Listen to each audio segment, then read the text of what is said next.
आज election campaign इख्तिताम को पहुंच चुकी है। हमने जो करना था हमने कर दिया। हमने कौम को एक मुतबादिल प्लेटफॉर्म दिया। हमने आपको पीपल्स पार्टी और नून लीग के मुकाबले में एक मुतबादिल नज़रिया दिया है, एक झंडा दिया है, एक निशान दिया है, एक सोच दी है और एक विज़न दिया है। कौम के सामने हमने एक नेशनल एजेंडा रखा है। इमरान खान ने, तहरीक इंसाफ ने अपनी ज़िम्मेदारी पूरी कर दी है।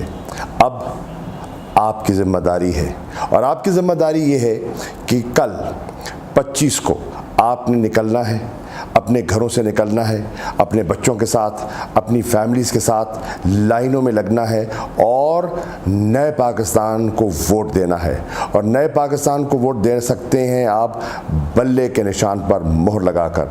आइए बनाएं नया पाकिस्तान। आइए मुस्तरद कर दें उन चोरों को, उन लुटेरों को जिन्होंने इस मुल्क का सत्यानाश किया है। इंशाअल्लाह हमने कहा था हम इनका मुकाबला करेंगे। हमने कानूनी जंग में इनको शिकस्त दी है और आपने सियासी जंग में बल्ले पे मोहर लगाकर इनको शिकस्त देनी है।